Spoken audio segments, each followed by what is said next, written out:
نحمده نصلي ونسلم على رسوله الكريم اما بعد فاعوذ بالله من الشیطان الرجیم بسم اللہ الرحمن الرحیم رضی اللہ عنہم ورضوا عنہ صدق اللہ العظیم۔ محرم کا مہینہ شروع ہو رہا ہے۔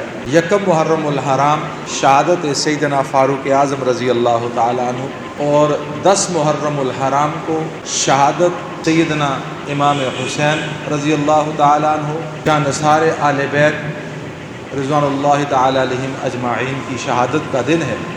ان لوگوں کی زندگیاں اللہ کی اطاعت پہ قربان ہو گئیں، لیکن نہ زندگی میں اور نہ شہادت کے وقت اللہ کی اطاعت کو چھوڑا۔ اصل جو چیز ہے وہ اتباع ہے۔ بیٹا ہے نا، بیٹا باپ کو کہتا ہے ابا جان آپ سے بڑی محبت ہے، بڑی محبت ہے، بڑے دعوے کرتا ہے، اور والد کہتا ہے بیٹا اٹھ کے ذرا پانی پلا دو، تو بیٹا کہے گا ابا جان محبت بڑی ہے لیکن پانی اٹھ کے خود پی لے۔ اس کو تابعدار بیٹا کہیں گے۔ اور ہم کہتے ہیں کہ ہمیں صحابہ سے بڑی محبت ہے، ہم کہتے ہیں ہمیں آل بیت سے بڑی محبت ہے، لیکن میرے محترم دوستوں اور بزرگوں، عقیدہ، نظریہ، اعمال میں سے کوئی چیز بھی اگر ان کے عمل کے مطابق نہیں ہے تو پھر ایسی محبت کا کیا فائدہ؟ حضرت حسین رضی اللہ تعالیٰ عنہ یعنی عین میدان جنگ ہے، اور آپ نے صرف اتنا کہا ہے کہ مجھے نماز پڑھنے کی فرصت دے دو، تو انہوں نے اجازت نہیں دی۔ آپ نے فرمایا پھر نماز تو نماز ہے، یہ نہیں ہو سکتا کہ حسین نماز کو چھوڑ دے، اور شہید بھی حالت نماز میں ہوئے۔ اور حضرت حسین کو ماننے والا، اپنے آپ کو اگر حسینی کہنے والا، نماز کا اس کو پتہ ہی نہیں ہے۔ وہ جس طرح کسی نے کسی ملنگ سے پوچھا نا، او بھائی نماز پڑھتے ہو؟ اس ملنگ نے کہا نماز اندر سے پڑھتا ہوں۔ کہاں سے پڑھتا ہوں؟ انہوں نے کہا کھانا باہر سے کھاتے ہو، پانی باہر سے پیتے ہو، اور نماز تم اندر سے پڑھتے ہو۔ عجیب حالات ہیں میرے محترم دوستوں اور بزرگوں ہمارے اس وقت۔ یعنی حضرت حسین وہ ہیں جن کی ساری زندگی نماز نہیں رہی، حضرت عمر وہ ہیں ساری زندگی نماز نہیں رہی، حضرات صحابہ وہ ہے لکھا ہوا کتابوں میں، صحابہ تو صحابہ ہیں۔ حضور کے زمانے میں منافق کو بھی جرأت نہیں ہوتی تھی جماعت کے بغیر نماز پڑھے، یہاں تک حالت تھی۔ اور ہم کہتے ہیں ہم ماننے والے، ہر ایک دعویٰ کر رہے ہیں، کہتے ہیں جی ہم حسینی ہیں، کوئی کہتا ہے ہم فلاں ہیں، کوئی کہتا ہے ہم فلاں ہیں۔ میرے محترم دوستوں اور بزرگوں، جب انسان عمل دیکھتے ہیں، عمل سے ساری زندگی خالی، کوئی طریقہ، کوئی عمل میرے محترم دوستوں اور بزرگوں ان کے مطابق نہیں ہے۔ قرآن آگے چل کے تھوڑی سی بات آئے گی۔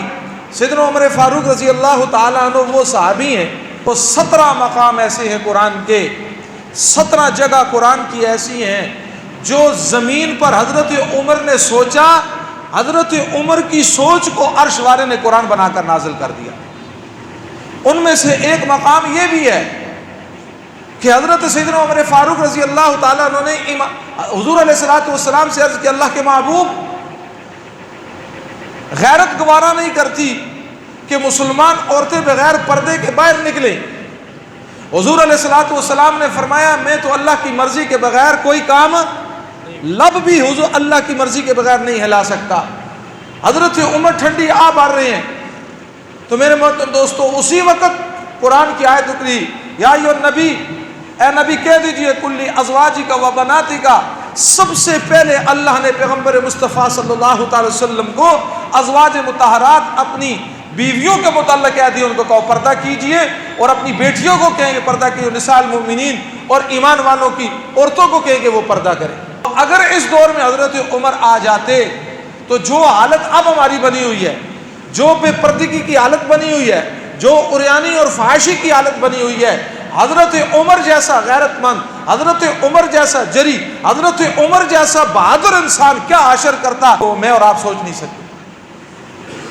عطا اللہ شاہ بخاری رحمۃ اللہ علیہ سے کسی نے پوچھا شاہ جی ذرا یہ تو بتائیں حضرت عمر میں اور باقی صحابہ میں فرق کیا ہے؟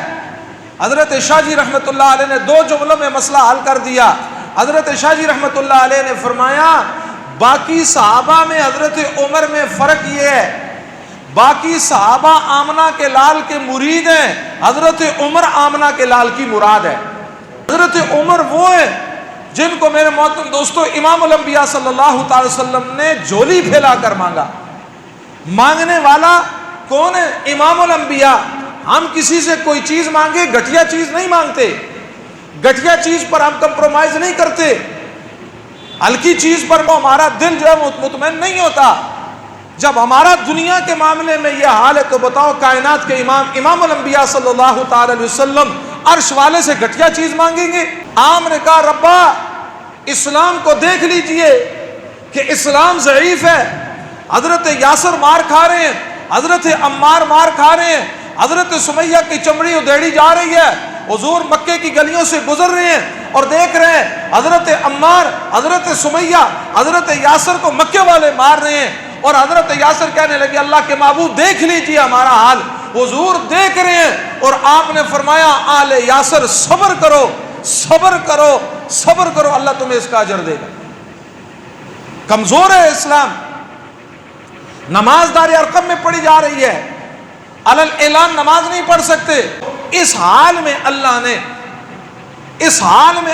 حضور علیہ الصلوۃ والسلام کی جولی میں حضور علیہ الصلوۃ والسلام نے عرض کیا ربا اسلام ضعیف ہے, عمر ابن خطاب کی وجہ سے اسلام کو شوکت نصیب فرما. ادھر کفار مشورہ کرتے ہیں, یہ جو دعوت کا سلسلہ چل رہا ہے, یہ جو مکے کے اندر بھائی بھائی کے خلاف ہو رہا ہے, بیٹا ماں کے خلاف ہو رہا ہے, یہ سارا فساد امام الانبیاء صلی اللہ تعالی وسلم کی وجہ سے ہے. مشورہ ہوا کیا کریں؟ کہا نعوذ باللہ اس فتنے کو جڑ سے ختم کرو. کہ کیا کیا جائے؟ کہ امام الانبیاء صلی اللہ تعالی وسلم کو شہید کر دیا جائے. اب مشورہ ہو رہا ہے شہید کون کرے, آگے کون آئے؟ مکے کے سردار بیٹھے ہوئے ہیں, اس میں بہادر بھی موجود ہیں, سارے موجود ہیں. مکے کے سرداروں کی بھی نظر جاتی ہے تو عمر ابن خطاب کی طرف جاتی ہے. وہ کہتے ہیں اگر یہ کام کوئی کر سکتا ہے وہ خطاب کا بیٹا عمر ہے. سیدنا عمر فاروق رضی اللہ تعالیٰ عنہ اسلام نہیں لائے, بلایا, آپ نے تلوار لی اور ہاتھ میں سیدھا حضور علیہ الصلوۃ والسلام کو نعوذ باللہ شہید کرنے کے لیے روانہ ہو گئے. راستے میں صحابی ملتے ہیں, عمر کس طرف جا رہے ہو؟ حضرت عمر کدھر؟ کہا فتنے کو ختم کرنے جا رہا ہوں. صحابی کہتے ہیں حضور کو چھوڑو, پہلے اپنے گھر کی خبر لو, تمہاری بہن اور تمہارا بہنوئی مسلمان ہو گئے. حضرت عمر نے رخ موڑا, بہن کے دروازے میں آتے ہیں اور آ کر دستک دیتے ہیں. اندر سے قرآن پڑھنے کی آواز آ رہی ہے. بہن پوچھتی ہے کون؟ کہا عمر. جو صحابی قرآن پڑھا رہے تھے وہ چھپ گئے, جلدی میں قرآن کے صحیفے چھپانے بھول گئے. حضرت عمر اندر جاتے ہیں, آن کی آن میں بہنوئی کو مارنا شروع کرتے ہیں. بہن پوچھتی ہے بات کیا ہے؟ کہا تم لوگ بے دین ہو گئے ہو, بہنوئی کو مار رہے ہیں اور پیٹ رہے ہیں. بہن آگے آتی ہے, بہن کو بھی مارنا شروع کرتے ہیں. بہنوئی بھی خون آلود ہے, بہن بھی خون آلود ہے. یہ وہ بہن ہے جس کے ناز عمر اٹھاتا تھا, یہ وہ بہن ہے جس کی بات کو عمر نہیں موڑتا تھا, یہ وہ بہن ہے جس کے نخرے عمر اٹھاتا تھا. آج اسی بہن کو عمر مار رہا ہے, اسی بہنوئی کو عمر مار رہا ہے. اور آگے سے بہن کہتی ہے تیری رگوں میں جس باپ کا دوڑ رہا ہے میری رگوں میں بھی اسی باپ کا خون دوڑ رہا ہے. جس ماں کی چھاتیوں سے تو نے دودھ پیا ہے اسی ماں کی چھاتیوں سے میں نے دودھ پیا ہے. تو مارتے مارتے تھک جائے گا لیکن ہمیں اسلام سے دور نہیں کر سکتا. تو اس سے جو ہوتا ہے وہ کر. جب بہن نے یہ عزم دکھایا نا میرے محترم دوستو, حضرت عمر حیران ہو گئے. یہ شرمیلی تھی, مجھ سے اس بات کرتے ہوئے شرماتی تھی, آج اس میں جرت کہاں سے آ گئی, آج اتنی بہادری کہاں سے آ گئی. حضرت عمر فاروق رضی اللہ تعالیٰ عنہ کہنے لگے بہن جس وجہ سے تیرے اندر بہادری آئی ہے ذرا وہ قرآن مجھے بھی تو بتا. چارپائی پہ قرآن کے صحیفے پڑے ہوئے تھے. حضرت عمر آگے بڑھے, بہن نے ہاتھ پکڑ لیا. عمر تو ناپاک ہے, یا رب کا کلام پاک ہے, ناپاک کلام پاک کو ہاتھ نہیں لگا سکتا. اس حالت میں بھی غیرت دکھائی. کہا پھر کیا کروں؟ کہا پہلے غسل کر, اپنے آپ کو پاک کر, پھر تو اس قابل بنے گا کہ تو اس قرآن کے ورقوں کو چھو سکتا ہے. حضرت عمر نے کہا کرا غسل. بہن بالٹی میں پانی ڈال کے دیا. حضرت عمر غسل کر رہی ہے. ادھر دار ارقم میں حضور علیہ الصلوۃ والسلام نے جولی پھیلائی ہوئی ہے. ربا تو دیکھ اسلام کی حالت کیا ہے. عمر ابن خطاب کو ایمان کی دولت سے نواز دے. ادھر بہن نے دامن پھیلایا ہے, ربا میرا بس تھا, بالٹی میں پانی ڈال کے دے دینا. اللہ یہ پانی ڈالے گا, پانی کا کام ہے باہر کی گندگی کو صاف کرنا. ربا اندر کی گندگی کو, اندر کے کفر کو, اندر کے شرک کو صاف کرنا یہ تیرا کام ہے. تو میرے بھائی کے اندر کے کفر کو صاف کر دے, اندر کے شرک کو صاف کر دے, اس کو ہدایت کی دولت سے مالا مال کر دے. حضرت عمر غسل کر کے باہر آئے, پھر کہنے لگے سناؤ مجھے جو تم پڑھ رہے تھے. وہ صحابی بھی پردے سے باہر آ گئے. قرآن کی آیت سورہ طٰہٰ ہے, سورہ طٰہٰ کی 2 آیات پڑھی. ادھر قرآن پڑھا جا رہا ہے, ادھر عمر کی آنکھوں میں آنسو تڑپ اٹھے, اور عمر کہنے لگا جب کلام ایسا ہے, کلام والا ایسا ہے, جس پر نازل ہوگا اس کی شان کیا ہے, جس پر نازل ہوا ہے اس کی شان کیا ہے.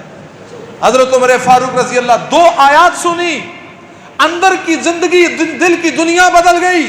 قرآن نے اندر کے کفر کو توڑ دیا, اندر کی اندھیر وادیوں میں ہلچل کو مچا دیا, اندر کی اندھیر وادیوں میں نور ہدایت کو میرے محترم دوستو چمکا دیا.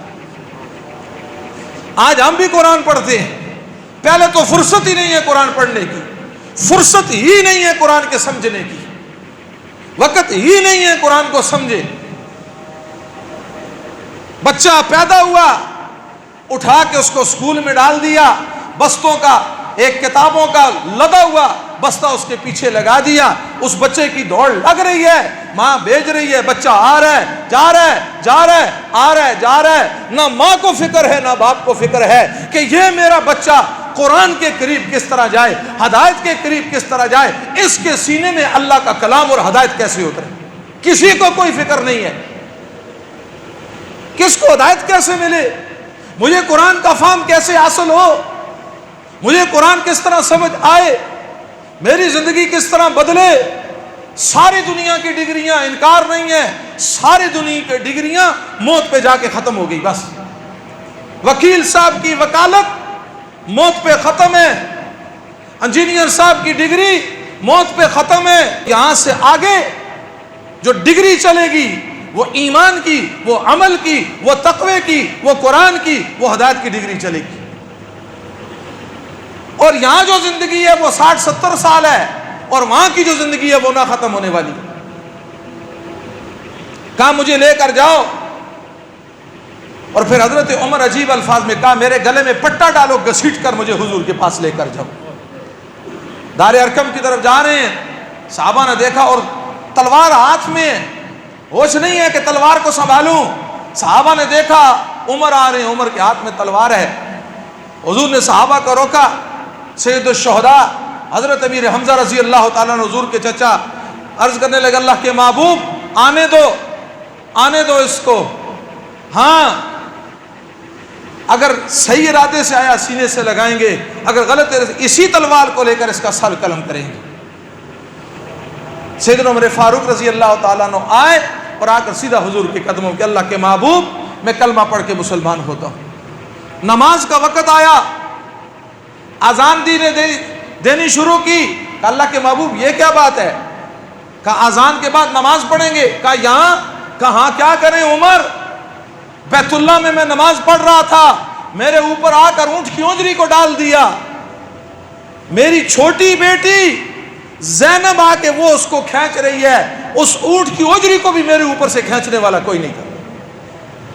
میں نماز پڑھ رہا ہوں, مجھے دکھ دیے جا رہے ہیں, تکلیف دی جا رہی. حضرت عمر کہنے لگے اللہ کے محبوب وہ ہو گیا جو ہو گیا, اب چلتے ہیں.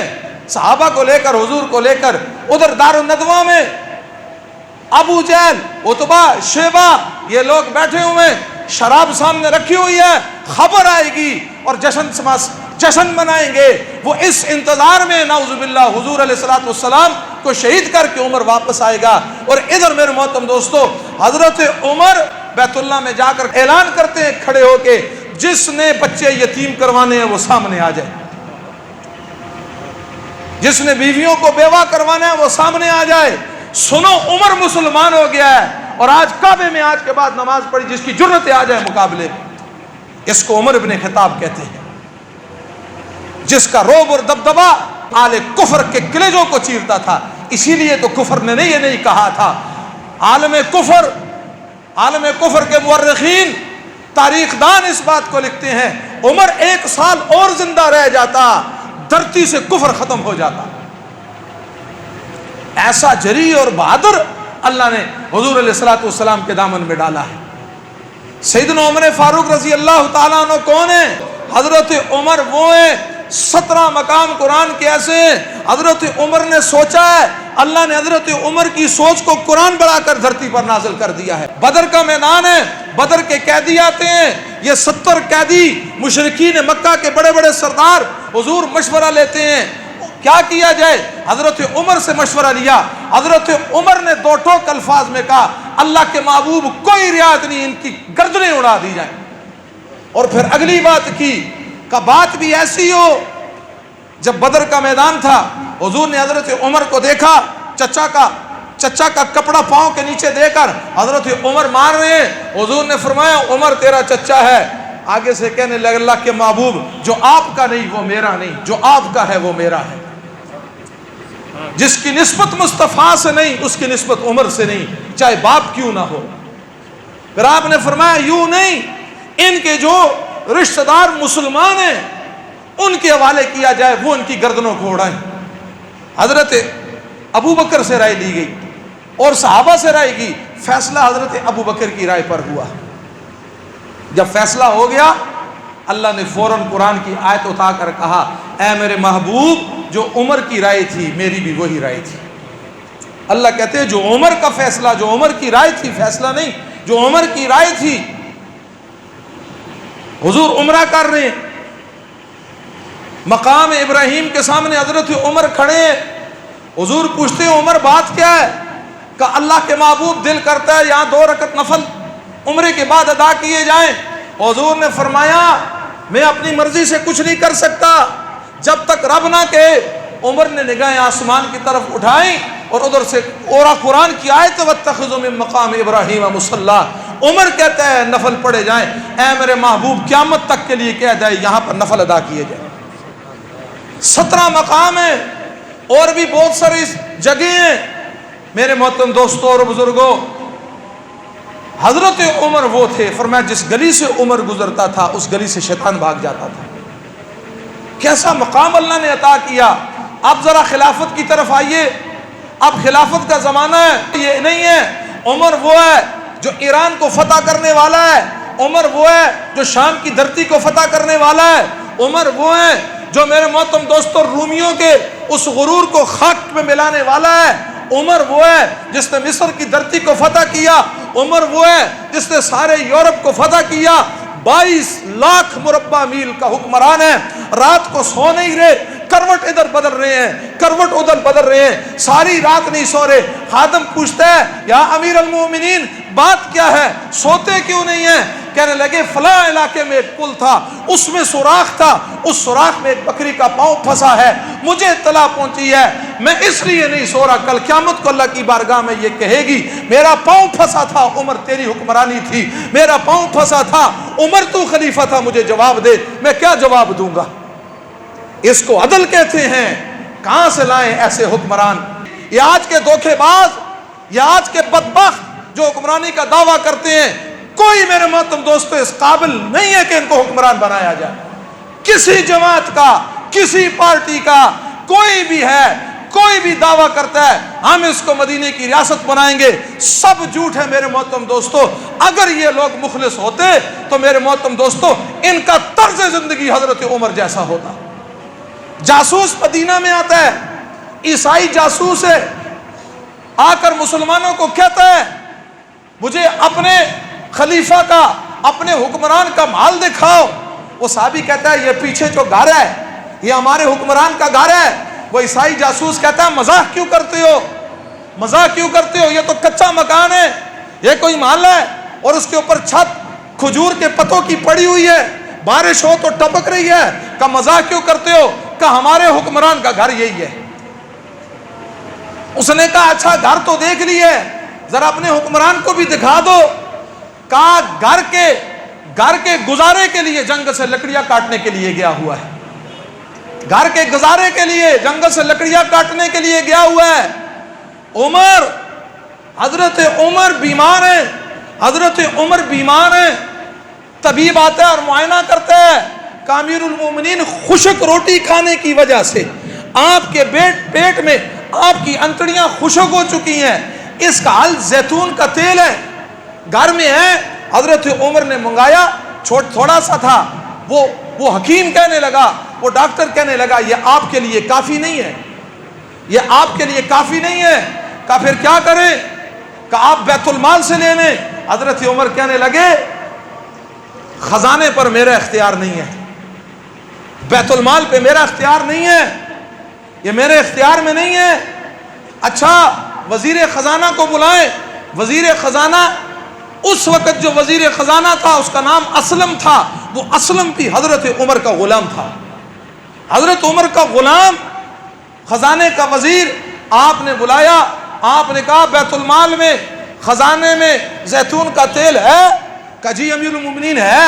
آپ نے فرمایا مدینے کے مسلمانوں میں تقسیم کرو اور مجھے بتاؤ میرے حصے میں کتنا آتا ہے۔ وہ کر کہنے لگا آپ کے حصے میں اتنی مقدار آتی ہے۔ حکیم کہنے لگا اس مقدار سے آپ کا کام نہیں چلے گا۔ حضرت عمر نے کہا پھر عام مسلمان سے زیادہ عمر نہیں لے سکتا، عام مسلمان سے زیادہ عمر نہیں لے سکتا۔ آپ نے پیٹ پر ہاتھ مار کر کہا چاہے تو جتنا گڑ گڑ کر، چاہے جتنا درد کر، تیرے پیٹ میں وہی جائے گا جو عام مسلمان کھاتا ہے۔ بس بیت المال میں کوئی حق نہیں جتایا۔ میرے محترم دوستو، ہمارا ملک مقروض ہے، ہمارا پیدا ہونے والا بچہ بھی مقروض ہے۔ مجھے بتاؤ، میں تم سے پوچھتا ہوں، اس حالت میں کسی وزیر اعظم کے لیے، کسی صدر کے لیے، کسی وزیر کے لیے خزانے سے تنخواہ لینا جائز ہے؟ علماء نے مسئلہ لکھا ہے، ایک آدمی مقروض ہے، اس کی زندگی پر قرضہ ہے، مقروض ہے، اس کے لیے جائز نہیں ہے گھر میں گوشت کھائے، وہ گوشت تک نہیں کھا سکتا، کیونکہ پہلے اپنا قرضہ اتارے۔ ان کے دفتروں کے اخراجات دیکھو، ان کے محلات کے اخراجات دیکھو، ان کی گاڑیوں کی شان و شوکت دیکھو، ان کے ہٹو بچوں کے نعروں دیکھو۔ میرے محترم دوستو، کیوں تم لوگ دھوکے میں جاتے ہو؟ ایک کے نعرے مار رہا ہے، دوسرا دوسرے کے نعرے مار رہا ہے، ایک کو میرے محترم دوستو وہ مزے کر رہے ہیں۔ دیکھو یہ جتنے بھی حکمران ہیں، ایک بھائی ایک پارٹی میں ہے، دوسرا بھائی دوسری پارٹی میں، تیسرا تیسری پارٹی میں۔ ہم کہہ رہے ہیں نہیں دیکھو فلاں میں، اندر سے سب ایک ہے۔ ایک نے بیٹی نون کو دی ہوئی ہے، نون والے نے پیپل پارٹی والے کو دی ہے، پیپل پارٹی والے نے تحریک انصاف کو دی ہوئی ہے۔ ذرا دیکھو ان کے رشتے آپس میں ہیں یا نہیں۔ عجیب قوم کو بے وقوف بنایا ہوا ہے، اور ہم بھی بے وقوف بننے کے لیے تیار ہیں۔ لعنت بھیجو ان پر اور ان کی ووٹوں پر۔ انقلاب ایسے نہیں آتے، انقلاب کے لیے قوموں کو جاگنا پڑتا ہے، انقلاب کے لیے لیڈر کے اندر صفات ہو۔ یہ چوڑے، سیدھی بات میں کہتا ہوں میرے محترم دوستوں اور بزرگوں، ان میں سے کسی میں وہ صفات نہیں ہے جو مسلمانوں کو حکمران بنے۔ حکمران بننے کے لیے جاؤ افغانستان کی دھرتی پر جا کر دیکھو، وہ طالبان ہیں جنہوں نے 20 سال کفر کے ساتھ پنجہ لڑایا، جنہوں نے امریکیوں پر زمین تانگی، جنہوں نے امریکیوں پر موت کے میرے محترم دوستوں خیمے گاڑے۔ یہ وہ لوگ تھے۔ ذبیح اللہ مجاہد یہ ترجمان تھا طالبان کا، یہ امریکی قید میں رہا، اور امریکیوں کو بھی پتہ نہیں تھا کہ یہ ذبیح اللہ مجاہد ہے، جس کو امریکی نہ ڈھونڈ سکے۔ میرے محترم دوستو، طرز حکمرانی جا کر دیکھو۔ ہمارے علماء کا وفد گیا ہے، صدارتی محل میں بیٹھا ہوا، حضرت مفتی تقی عثمانی صاحب جیزہ مجدوم العالیہ بیٹھے ہوئے، اور وہاں کا وزیر اعظم حضرت کے سامنے یوں عاجزی کے ساتھ بیٹھا ہوا ہے، اور پاؤں میں اس کے چپل پہنے ہوئے اس نے۔ وزیر داخلہ زلزلہ زدہ علاقے میں جاتا ہے، خشک روٹی کھا کر گزارا کر رہا ہے۔ یہ پتہ چلے کہ طرز زندگی پتہ چلے، یہ پروٹوکول، یہ سارا کچھ میرے محترم دوستو بات حضرت عمر کی عدالت سے چلی۔ ہمیں تاریخ کا مطالعہ نہیں، ہمیں ریاست مدینہ کا میرے محترم دوستو طرز زندگی نہیں پتا۔ یہ جاسوس کہتا ہے تمہارا حکمران کا ہے، ہم اس کو بھی دیکھنا چاہتے ہیں، اور کہا جاؤ جنگل میں اپنے گزارے کے لیے لکڑیاں کاٹ رہا ہے۔ یہ جاسوس جاتا ہے، حضرت عمر درخت کے نیچے لیٹے ہوئے، اس نے سوچا یہ وہ شخص ہے جس نے ہمیں پورے کفر کو تگنی کا نات نچایا ہوا ہے، کہتا ہے آج اس کا کام تمام کر دیتا ہوں۔ تلوار نکالی، حضرت عمر کی طرف لپکا۔ لکھا ہے یہ عیسائی جاسوس کہتا ہے جب میں آگے بڑھا وہاں شیر کوئی نہیں تھا، آن کی آن درخت کے پیچھے سے شیر نکلا، مجھ پر حملہ کرنے لگا، میں فوراً چیخ و چلا کے پیچھے ہٹا۔ حضرت عمر بیدار ہوئے، میں نے کہا مجھے بچائیں، آپ نے شیر کو اشارہ کیا، شیر پیچھے ہٹ گیا۔ پھر میں نے کہا کہ کیا بات ہے؟ کہتے جی میں آپ کو دیکھ رہا تھا، شیر نے حملہ کر دیا۔ حضرت عمر نے کہا کہ تمہاری بات ٹھیک نہیں ہے۔ حضرت عمر پیچھے ہٹے، شیر پھر آگے آیا، کہا بچائیں سچ بتاتا ہوں۔ کہنے لگا میں عیسائیوں کا جاسوس ہوں، آپ کو تنہا دیکھا تو آپ کے قتل کے در پر ہو گیا۔ بات سمجھ نہیں آئی، کوئی میں نے کہا دستہ نہیں ہے، کوئی یہاں پر ہے، کوئی فوجی تعینات نہیں ہے، آپ کا کام تمام کر دوں۔ شیر کہاں سے آ گیا؟ حضرت عمر نے کہا رب کی دھرتی پر جب سے عمر نے رب کا نظام قائم کیا ہے پھر عمر کو حفاظتی دستوں کی ضرورت نہیں، کائناتی نظام رب نے عمر کی حفاظت میں لگا دیا، عمر کی حفاظت میں لگا دیا ہے۔ میرے محترم دوستوں اور بزرگوں، حضرت عمر وہ آگ نکلی، آپ نے رومال بھیجا، آپ کے رومال کو دیکھ کر آگ واپس چلی گئی۔ حضرت عمر وہ ہیں، مکے میں میرے محترم دوستوں زلزلہ آتا ہے، آپ کوڑا مار کے کہتے ہیں عمر تجھ پر عدل نہیں کرتا، آج تک زلزلہ نہیں آیا۔ عمر وہ ہے 300 میل کے دور مسلمانوں کا لشکر کافروں نے گھیر لیا، جمعے کا دن منبر پر کھڑے ہیں، آپ کہتے ہیں یا ساری الجبل، اے ساریہ پہاڑ کی طرف دیکھ۔ میرے محترم دوستوں لشکر کے صحابہ کہتے ہیں 300 میل دور ہم نے خود حضرت عمر کی آواز کو ایسے سنا جیسے عمر ہمارے پاس کھڑے ہیں۔ حضرت عمر وہ درہ نیل بند ہو گیا، خشک ہو گیا، لوگوں کا دستور تھا کواری بچی، خوبصورت بچی زیورات سے آراستہ کر کے ذبح کر کے درہ نیل میں ڈالی جاتی، درہ نیل چلتا۔ حضرت عمر نے کہا اب ایسا نہیں ہوگا، آپ نے خط لکھا اگر اللہ کے حکم سے چلتا ہے چل، ورنہ تیری ہمیں کوئی ضرورت نہیں ہے۔ عمر تجھ سے پوچھے گا، یہ خط درہ نیل کے پاس جاتا ہے اور ریت میں دفن کیا جاتا ہے، پانی آتا ہے، اور میرے محترم دوستو تاریخ میں لکھا ہے 1400 سال گزر گئے، 1400 سال گزر گئے، اتنا پانی آیا کہ درہ نیل کی زمین نے سورج کی کرنوں کو نہیں دیکھا، درہ نیل نے سورج کی کرنوں کو نہیں دیکھا۔ جب فتوحات ہوئیں، حضرت عثمان یہ باقی صحابہ جمع ہو کے حضرت عمر کی بیٹی کے پاس آئے، کہا فتوحات ہو گئی ہیں، بڑے بڑے وفود آتے ہیں کافروں کے، ان کو کہیں ذرا طرز زندگی تھوڑا سا اچھا کرے۔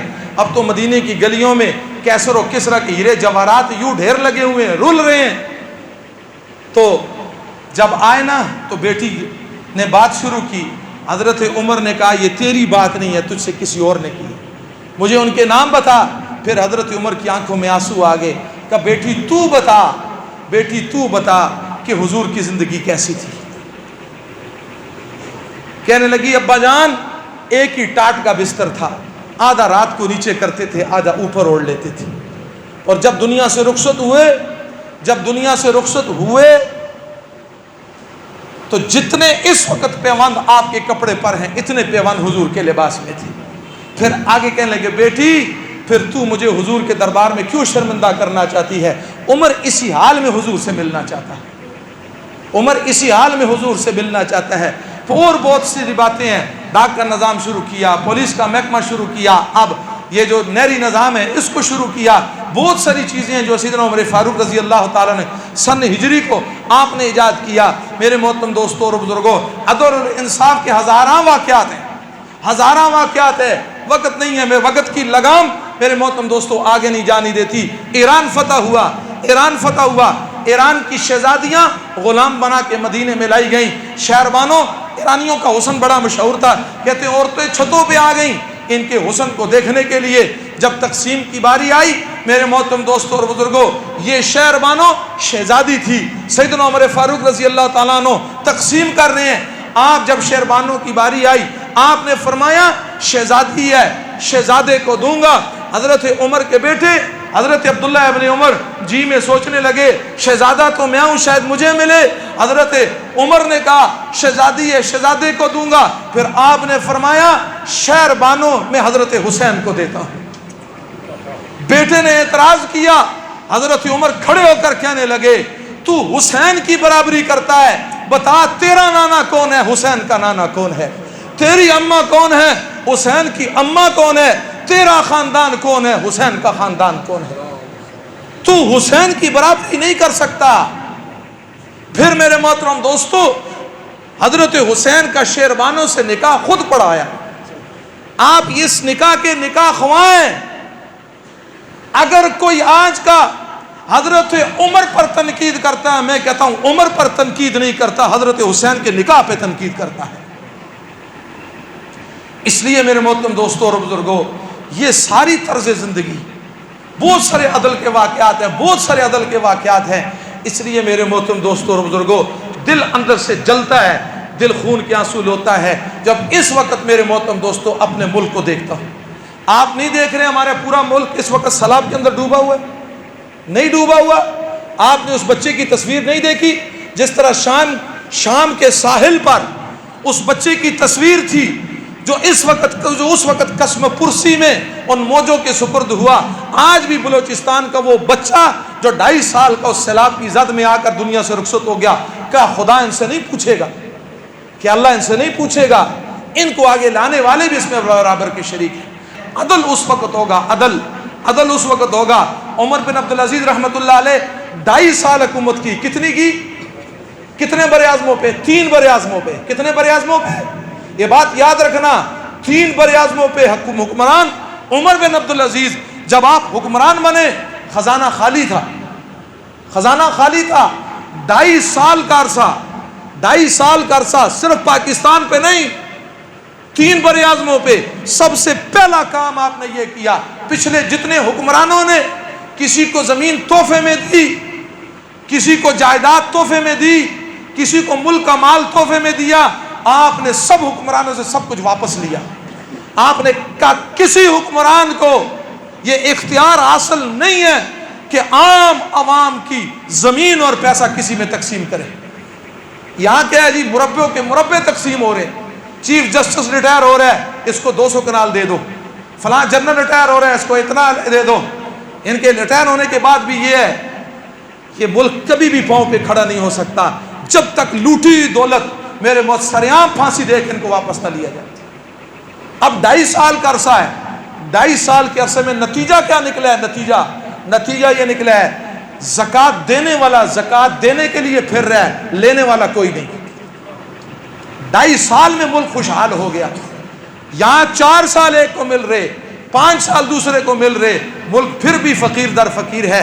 نتیجہ خود نکالو میرے محترم دوستو، اپنے اندر شعور پیدا کرو، کس کس کا جا کر دروازہ کھٹکائیں، کس کس کو جا کر بیدار کریں۔ میرے محترم دوستو، یہ سب کھوکھلے نعرے ہیں، یہ سب دھوکے باز ہیں، ان میں کوئی ایماندار نہیں، کوئی محب وطن نہیں، کوئی نہیں، چاہے سرکاری اداروں کے اندر ہیں۔ میرے محترم دوستو، کسی سے خیر کی توقع نہیں۔ میرے محترم دوستو، خیر کی توقع اسی طرز پہ آئے گی جس طرز پہ حضور نے صحابہ کو کھڑا کیا، جس طرز پہ انہوں نے میرے محترم دوستو مدینہ کی ریاست قائم کی۔ دعا کریں اللہ رب العزت یہ جو درد دل ہے میرے محترم دوستو اور بزرگوں، اس درد دل کو لوگوں میں بیداری کا ذریعہ بنائے، اور اللہ رب العزت اس ملک کا خدا داد کی حفاظت فرمائے۔ اس وقت جو میرا ملک، میرا وطن اس وقت جو سیلاب کی زد میں ہے میرے محترم دوستو اور بزرگوں، چاروں طرف پانی ہے، بھوک کی وجہ سے لوگ مر گئے، چاروں طرف پانی ہے، بچانے کے لیے درختوں پر چڑھے، 3 دن 4 دن بھوک اور پیاس کی وجہ سے وہی مر گئے۔ کیا خدا ہم سے نہیں پوچھے گا؟ کیا اللہ ہم سے نہیں پوچھے گا؟ یہ لوگ بھوکے اور پیاسے مرے، تم کیا جواب دو گے؟ کیا بنے گا ہمارا میرے محترم دوستو؟ اور ان کو اپنی سیاست سے فرصت نہیں۔ لوگوں کے گھر غرق ہو گئے، لوگوں کے مویشی مر گئے، لوگوں کے بچے، بوڑھی عورتیں دائیں کر رہی ہیں، جوان بچے دنیا سے رخصت ہو گئے، کسی کے درد میں کوئی جو تک کسی کو میرے محترم دوستو احساس نہیں۔ اللہ تو ہمیں معاف فرما، ہمارے اندر طاقت نہیں، ہم رو ہی سکتے ہیں تیرے سامنے، ہم آنسو ہی بہا سکتے ہیں تیرے سامنے، ہمارے پاس کیا اختیار ہے، کیا کر سکتے ہیں؟ اللہ تو ان کو ہدایت نصیب فرما، اللہ مجھے اور آپ کو عمل کی توفیق عطا فرمائے، اللہ اس وطن عزیز کی حفاظت فرمائے، اللہ نیک حکمران نصیب فرمائے، اللہ جنہوں نے میرے وطن کو لوٹا ہے ربا تو ان کو ختم فرما، ان کی نسلوں کو تباہ فرما، اللہ تو ان کی نسلوں کے عبرت کا نشان بنا، اللہ ان کے بدن میں کیڑے پڑے، اللہ ان کا تہس نہس کر دے، اللہ تو ان کو اس طرح ذلیل کر کے مار کے مرتے وقت ان کو پانی بھی نصیب نہ ہو، اللہ مجھے اور آپ کو عمل کی توفیق نصیب فرما۔